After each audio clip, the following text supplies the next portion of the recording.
Hello everyone, welcome to Learning Enthusiast. So आज हम इस वीडियो में एक नई सीरीज स्टार्ट कर रहे हैं बेसिक अकाउंटिंग टर्म्स की। और बेसिक अकाउंटिंग टर्म्स को स्टार्ट करने का एक जो पर्सनल मोटिव था वो ये था कि किसी भी लैंग्वेज को सीखने से पहले हमें उसके बेसिक टर्म्स पता होने चाहिए। तो अब हम अकाउंटिंग में आगे बढ़ रहे हैं तो उसके लिए हमें ज़रूरी है कि हम उसकी बेसिक टर्म्स को अच्छे से समझ लें। तो चलिए बढ़ते हैं फिर अपनी वीडियो की तरफ।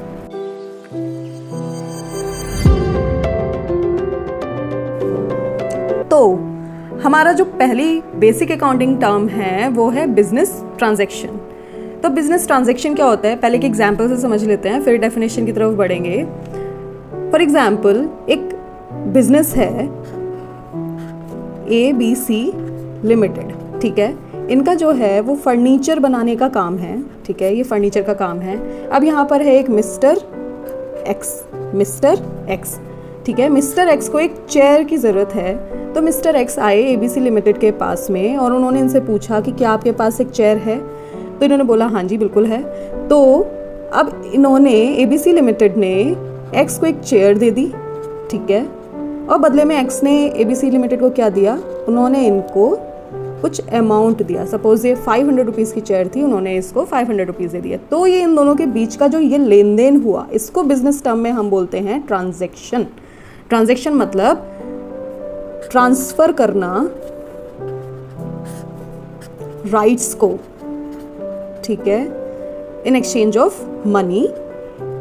जैसे ट्रांजैक्शन के ना मतलब से ही हमें पता चल जाता है। ट्रांजैक्शन की जो स्पेलिंग है, ट्रांसफर करना, कोई भी एक्शन जो ट्रांसफर करता है। क्या ट्रांसफर करता है? किसी भी गुड्स को इन एक्सचेंज ऑफ मनी, ठीक है, उसको हम कहते हैं बिजनेस ट्रांजैक्शंस। आप किसी भी गुड्स को ट्रांसफर करते हैं, सर्विसेज को ट्रांसफर करते हैं, तो हम उसे कहते हैं बिजनेस ट्रांजैक्शन। अब डेफिनेशन देख लेते हैं। A business transaction is an economic event. Economic event क्यों कहते हैं? क्योंकि इसमें मनी इंक्लूड होता है, involving the movement of money, goods और सर्विसेज। मनी और सर्विसेज आपको समझ आ गया होगा। गुड्स क्या होता है वो हम आगे पढ़ेंगे, तब तक के लिए ये समझना होगा कि गुड्स जो है वो पर्टिकुलर जिस भी आइटम में कोई भी बिजनेस डील करता है उसे गुड्स कहते हैं, और यूजुअली बिटवीन 2 और मोर पार्टीज। यहाँ 2 और मोर पार्टीज का मतलब है कि यदि यहाँ पर मिस्टर एक्स की जगह मिस्टर वाई, मिस्टर जेड, ये लोग भी होते और ये ABC लिमिटेड होता, तो इन सब के बीच में जो भी लेन देन होता उसको हम बिजनेस ट्रांजैक्शन ही बोलते हैं, ठीक है। You get it. चलिए अब बढ़ते हैं हमारे नेक्स्ट पॉइंट की तरफ, जो कि है इवेंट। अब इवेंट क्या होता है? इवेंट देखिए, यहाँ पर हमारे पहले एग्जाम्पल में ABC लिमिटेड से चेयर गई एक्स के पास और एक्स से मनी आया ABC लिमिटेड के पास। अब इस पूरे जो ये चीज़ हुई इन दोनों के बीच में, इसको बोलेंगे इवेंट। किसी भी ट्रांजैक्शन से होने वाले रिजल्ट को हम बोलते हैं इवेंट। कोई भी बिजनेस ट्रांजैक्शन हुआ, ये इससे जो रिजल्ट निकला, रिजल्ट मतलब ये पूरा, इसको चेयर मिल गई, इसको मनी मिल गया, इसको हम बोलेंगे इवेंट। देखिए डेफिनेशन देख लेते हैं। Something that happens. Event means something that happens, जो कि हुआ है। In a business, consequences means result of any transaction is called an event. ये रिजल्ट है कि इसको चेयर मिली, इसको रुपीस मिल गए, ये एक रिजल्ट है इस ट्रांजैक्शन का, तो इसको बोलेंगे हम इवेंट। तो बढ़ते हैं अपने नेक्स्ट टॉपिक की तरफ, जो कि है कैपिटल। कैपिटल क्या होता है? अब सपोज ये हमारा ABC लिमिटेड था, ठीक है। ABC लिमिटेड में 3 पार्टनर्स थे, ठीक है, A, B और C। A ने बोला मेरे पास कैश है, सफिशिएंट कैश है बिजनेस में लगाने के लिए। B ने बोला मेरे पास कैश तो नहीं है, लेकिन आप मेरी लैंड यूज़ कर सकते हो, मेरी जो लैंड है आउटस्कर्ट्स में वो खाली पड़ी है, हम बिजनेस के लिए उसे यूज़ कर सकते हैं, मैं लैंड दे सकता हूँ। C ने बोला मेरे पास पैसा भी नहीं है, मेरे पास लैंड भी नहीं है, लेकिन मेरे पास कुछ जो है रॉ लकड़ियाँ पड़ी हुई हैं, ठीक है, तो मैं गुड्स दे सकता हूँ। गुड्स इन द सेंस मैं रॉ मटेरियल दे सकता हूँ, ठीक है। तो इन तीनों ने एक पार्टनरशिप कर ली और एक बिजनेस स्टार्ट किया, वो है ABC लिमिटेड। अब इन तीनों ने बिजनेस में जो भी इन्वेस्ट किया इनिशियली मीन्स बिजनेस को जीरो से स्टार्ट करने के लिए इन्होंने जो भी बिजनेस में इन्वेस्ट किया उसे हम बोलेंगे कैपिटल। तो अब चलिए डेफिनेशन देखते हैं। Capital is something that an owner या proprietor is also an owner brings in, जो भी वो लाते हैं, to start a business, either cash, goods और एसेट्स। कैश, गुड्स और एसेट किसी भी फॉर्म में अगर कोई ओनर बिजनेस में इनिशियली इन्वेस्ट करता है, जो भी अमाउंट या जो भी गुड्स सर्विसेज, उसको हम बोलते हैं कैपिटल।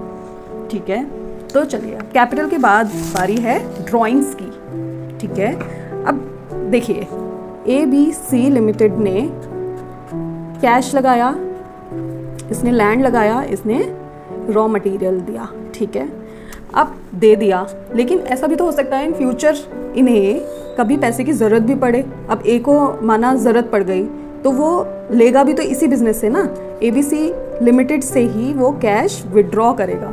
ठीक है, अब उसको जब पैसे की ज़रूरत पड़ी वो भी पर्सनल नीड के लिए। यहाँ पर ये चीज़ समझना ज़रूरी है कि ड्राइंग्स का मतलब होता है कोई भी पैसा जो बिजनेस से लिया गया और पर्सनल नीड के लिए लिया गया, उसको हम बोलेंगे ड्राइंग्स। ठीक है, तो अब ए ने अगर कोई भी कैश, बी ने लैंड या रॉ मटेरियल कुछ भी अगर बिजनेस से लिया, वो भी पर्सनल यूज़ के लिए, तो उसको हम ड्राइंग्स हेड के अंदर मेंशन करेंगे। अब देखिए डेफिनेशन समझ लेते हैं। ड्राइंग मीन्स टेकिंग मनी और अदर एसेट्स और गुड्स, चाहे पैसा लो या फिर कोई भी एसेट्स और गुड्स लो, from the organisation by the owner for his personal use. कोई भी ओनर यदि अपने पर्सनल यूज़ के लिए बिजनेस से कोई भी पैसा, सामान या एसेट लेता है तो उसे हम बोलते हैं ड्राइंग्स। ठीक है, अब हमारी नेक्स्ट हेडिंग है परचेज। अब परचेज क्या होता है? परचेज देखिए ABC लिमिटेड का जो काम था वो किस चीज़ का था? वो था फर्नीचर का। ठीक है, फर्नीचर बिजनेस था, तो फर्नीचर के लिए उसको रॉ मटेरियल चाहिए था। रॉ मटेरियल में क्या क्या होता है, उसको वुड्स चाहिए थे। ठीक है, मेन तो उसका जो रॉ मटेरियल है वुड्स होता है, बाकी बोल्ट्स और छोटे छोटे आइटम्स हैं, फेविकॉल, स्टिक्स, ये सब। ठीक है, ये इन्हें चाहिए था। अब जब भी कोई माल बिजनेस में आता है, खरीदा जाता है, तो उसे हम माल ना बोलकर हम उसे बोलते हैं परचेज बिजनेस की टर्म्स में। ठीक है, जिस भी आइटम में कोई भी ऑर्गेनाइजेशन डील करती है, जिस भी आइटम में, जैसे ये फर्नीचर में डील करती है, तो फर्नीचर से रिलेटेड जो भी बिजनेस में आएगा, फर्नीचर आएगा या रॉ मटेरियल आएगा, उसको हम बोलेंगे परचेज। दूसरे लोगों के लिए ये फर्नीचर होगा, लेकिन हमारे बिजनेस के लिए है परचेज। अब सपोज किसी का AC कूलर का काम है, AC या कूलर का काम है, तो उसके लिए ये AC कूलर का बिजनेस में आना कहलाएगा परचेज, और बाकी सभी के लिए कहलाएंगे ये AC या कूलर। सपोज किसी का कार मैन्युफैक्चरिंग का काम है, तो उसके लिए कार मैन्युफैक्चरिंग के जो आइटम्स हैं वो कहलाएंगे परचेज, और बाकी सभी के लिए वो कहलाएंगे कार मैन्युफैक्चरर आइटम्स। ठीक है, तो जिस भी व्यक्ति का जिस भी चीज़ का बिजनेस होता है उसके लिए वो पर्टिकुलर आइटम कहलाता है परचेज, और बाकी सभी के लिए वो नॉर्मल आइटम्स होते हैं। ठीक है, अब डेफिनेशन देख लेते हैं। In accounting the term purchase is used only for the goods in which the business deals. Goods का मतलब है कोई भी माल जो बाहर से मंगाया गया है अपने बिजनेस को कैरी ऑन करने के लिए। Purchases includes cash purchases and credit purchase. अब कोई माल हम कैश में भी ले सकते हैं और उधार पे भी ले सकते हैं, दोनों ही इंक्लूड किए जाते हैं हमारी परचेज में। तो परचेज, सपोज हमने परचेज कर लिया कोई आइटम, परचेज के बाद हम उस आइटम को रिटर्न भी तो कर सकते हैं। सपोज हमने यहाँ पे वुड्स परचेज किए थे, अब जो उन्होंने लकड़ियाँ दी, लकड़ियाँ इस तरीके की थी कि हमारे काम ही नहीं आ सकती थी, या फिर हमें उससे अच्छे ब्रांड की चाहिए थी, तो हम कुछ आइटम को रिटर्न भी कर सकते हैं, जिसे हम कहेंगे परचेज रिटर्न।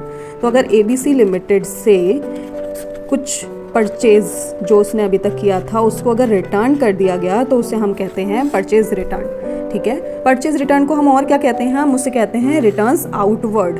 रिटर्न्स आउटवर्ड क्यों कहते हैं? क्योंकि उसमें से परचेज मतलब आना, और जब परचेज को हम वापस करेंगे तो उसका वापस जाना, आउट, बिजनेस से आउट होना, इसलिए हम उसको कहते हैं रिटर्न्स आउटवर्ड। तो purchase return also called return outward if the goods that business has purchased और are return to the supplier.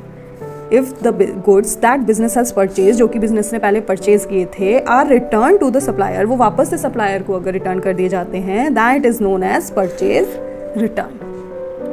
ठीक है, तो चलिए आज की वीडियो में बस इतना ही। बाकी मिलते हैं नेक्स्ट वीडियो में, तब तक के लिए चैनल को सब्सक्राइब कीजिए, वीडियो को लाइक कीजिए, बेल आइकन को हिट कीजिए और अपना ध्यान रखिए। Thank you so much.